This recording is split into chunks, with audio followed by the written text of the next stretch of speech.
Salut tout le monde, j'espère que vous allez bien. Bienvenue dans cette nouvelle vidéo. On va voir ensemble aujourd'hui mon retour d'expérience, les étapes qui m'ont permis d'obtenir facilement une admission sur Campus France sans se stresser, sans passer aussi beaucoup de temps sur les démarches Campus France. Restez jusqu'à la fin de la vidéo, ça va vraiment être important pour vous et aussi vous allez apprendre beaucoup de choses.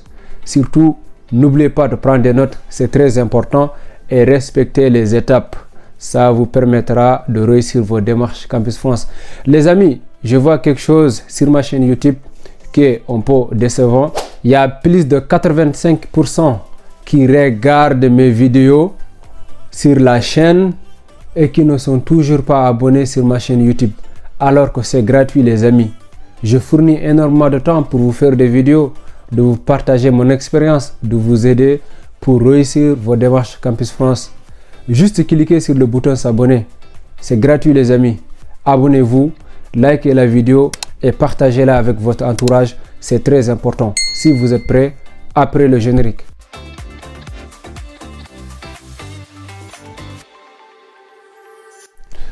Les amis, la première chose à faire, bon, ça ne fait pas partie des étapes bien sûr, mais c'est de bien créer votre compte Campus France.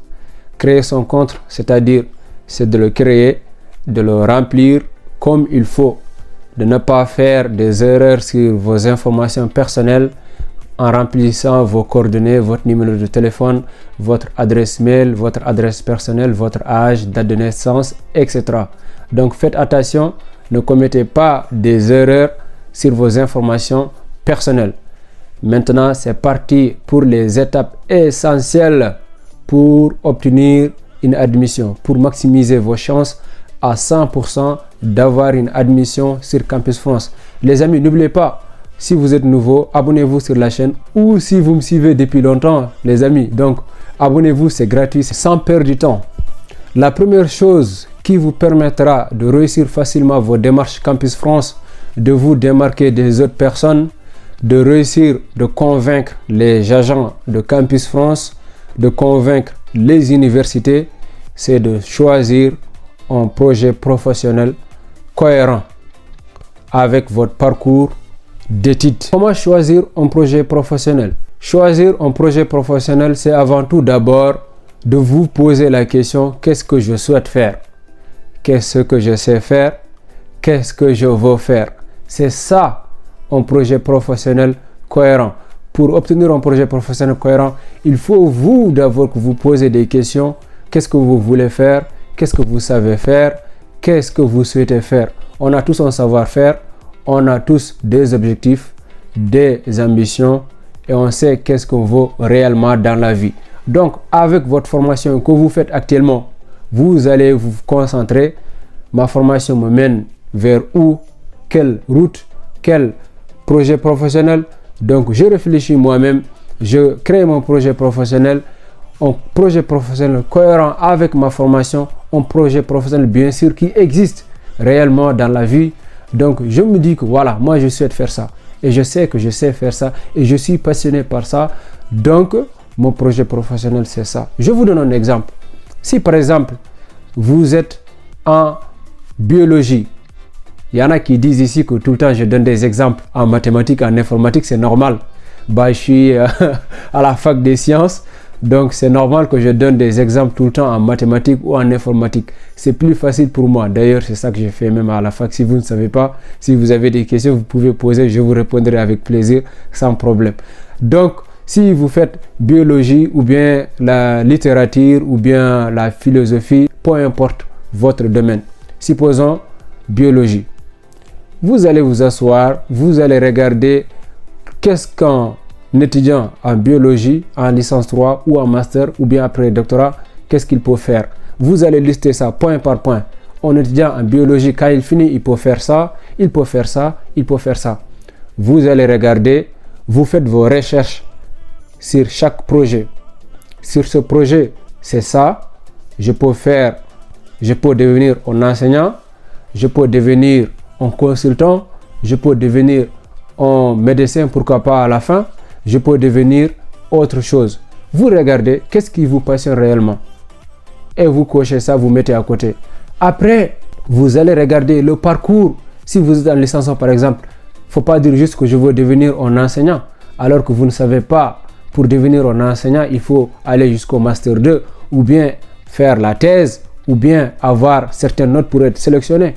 C'est important. Vous allez tracer votre projet professionnel vous-même. Ne copiez pas vos amis, ne copiez pas sur Internet, ne copiez pas de n'importe quoi sur les vidéos. Choisissez votre projet professionnel vous-même. C'est ça qui vous permettra de réussir votre parcours, votre projet d'études, votre projet professionnel. C'est très important les amis. Donc, posez-vous des questions. Qu'est-ce que vous souhaitez faire demain? Parce que le projet professionnel, c'est juste le travail que vous voulez faire demain.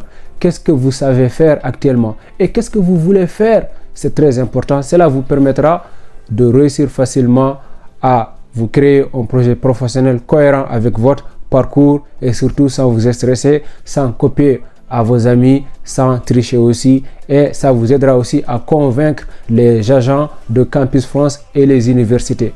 Pourquoi? Car vous avez choisi un projet professionnel naturellement. À noter les amis, c'est très important. Le deuxième point qui m'a permis d'obtenir aussi facilement une admission sur Campus France, c'est de choisir les mêmes formations que la formation que je faisais au pays. Donc si vous faites anglais, philosophie, gestion, management, informatique, mathématiques, peu importe votre formation, vous devez choisir les mêmes formations. Pourquoi? Car vous allez postuler la plupart des cas pour refaire l'année que vous faites actuellement au pays. Si vous faites licence 3, vous allez postuler pour refaire la licence 3 ici en France. Donc c'est très important de choisir les mêmes formations. Attention, il y a des pièges. Des fois, il y a des formations qui ont des options que vous n'avez jamais vues, que vous n'avez pas fait au pays. Donc si vous choisissez ces formations, au niveau de votre entretien pédagogique Campus France, on peut vous poser des questions. Pourquoi vous faites mathématiques et là-bas vous avez choisi une formation en mathématiques, parcours, géologie, parcours, physique, chimie, quelque chose comme ça. Donc c'est très important de choisir les mêmes formations que la formation que vous faites actuellement. Pourquoi et comment choisir les mêmes formations? D'abord, vous devez effectuer des recherches sur votre formation. Surtout les universités qui proposent votre formation. Vous allez voir si c'est cohérent, si ça conforme, si c'est la même formation. Vous choisissez. Si c'est pas la même formation ou il y a quelque chose de différent ou bien il y a quelque chose d'exigeant ou bien ils exigent quelque chose sur la formation et que vous savez que vous, honnêtement, vous connaissez bien sûr que vous n'avez pas fait les matières exigées pour suivre la formation. Donc, dans ce cas, vous ne devez pas choisir la formation que l'université vous propose. Donc, choisissez les mêmes formations et surtout bien vérifier les options. C'est très très important. Le troisième point, c'est un peu lié, c'est de choisir les universités les moins sélectives qui proposent exactement votre formation. C'est-à-dire, vous devez choisir les universités qui acceptent facilement. Les universités qui acceptent facilement les étudiants étrangers. Bien sûr, les universités les moins sélectives, les universités qui demandent les moins de critères. Si vous regardez sur Campus France, il y a beaucoup d'universités qui demandent niveau C2. Ils ne regardent pas si vous êtes francophone, anglais ou bien espagnol, portugais. Ils vont juste vous dire que si vous n'avez pas le niveau C2 en français, vous ne pouvez pas choisir cette formation. Si vous n'avez pas un diplôme en anglais, niveau TOEIC ou quelque chose comme ça, vous ne pouvez pas choisir cette formation. Donc, c'est à vous de faire des recherches.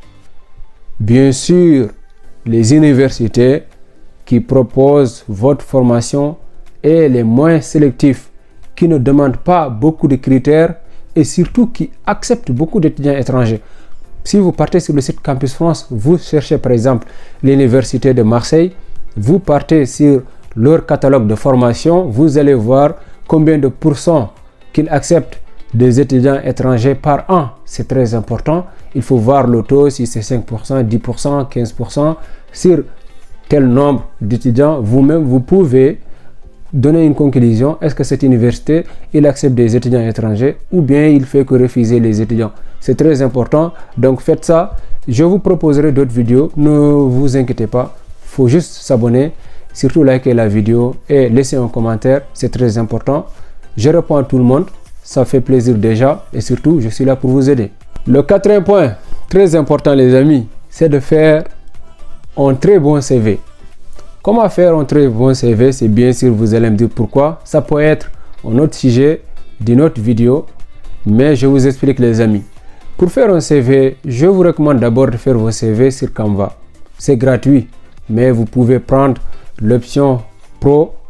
C'est moins cher pour les étudiants. Vous pouvez l'avoir gratuitement, mais je ne vous conseille pas car la version gratuite, l'obtenir aussi facilement, surtout, ça ne durera pas.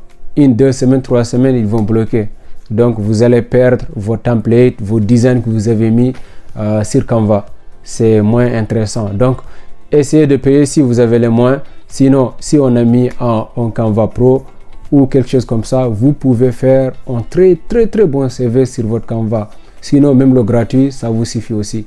Il y a d'autres sites sur Internet, vous pouvez chercher sur Google. Vous trouverez des sites qui vous permettront de faire un CV gratuitement.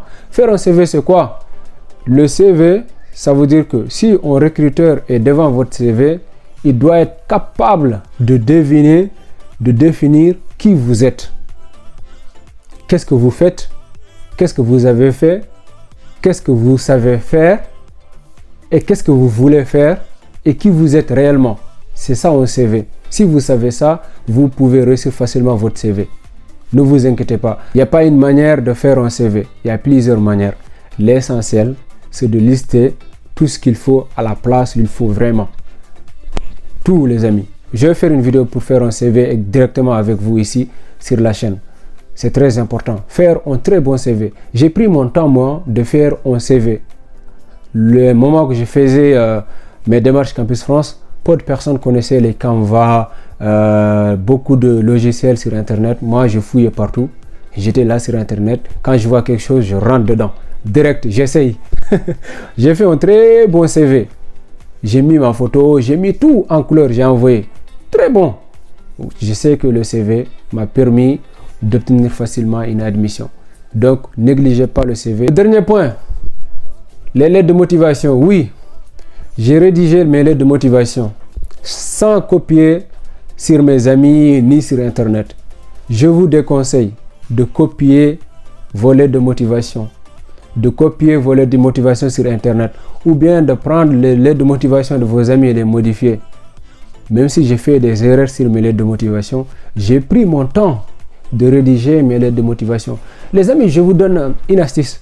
Vous savez que si vous savez qu'est-ce que vous voulez faire, qu'est-ce que vous faites, qui vous êtes, rédiger une lettre de motivation, c'est comme envoyer un message à votre pote. Ça, je vous le dis. Maintenant, bien sûr, il y a des techniques, il y a des choses à respecter, mais ça, c'est au niveau d'organisation. Si vous savez tout ça là, le reste c'est juste organisé, bien sûr bien formulé, mais bien formulé, vous avez tout aujourd'hui pour bien formuler, sans savoir formuler. Donc c'est ça les amis. Astuce, n'oubliez pas, c'est très important, surtout interdit de copier les lettres de motivation sur Internet, de prendre les lettres de motivation de ses potes et mettre ça dans son compte ou bien de faire copier-coller. Jamais. Never. Ok les amis, c'était ça aujourd'hui pour vous expliquer les choses qui m'ont vraiment permis d'obtenir admission. J'ai vraiment pris l'essentiel, j'ai vraiment appuyé sur ces 5 points que je n'ai pas négligé qui m'ont permis d'obtenir facilement une admission. Imagine si tu avais choisi de n'importe quoi dans ton compte, des formations qui n'ont rien à voir avec la formation que tu fais actuellement au pays. Je ne dirais pas que tu n'obtiendras pas une admission, mais ça sera vraiment compliqué. Ou bien si tu fais un CV, d'une certaine manière, mon ami, tu peux plier tes bagages. Restez connectés abonnez-vous, likez et partagez. Je vous dis à la prochaine vidéo. On se tiendra au courant les amis.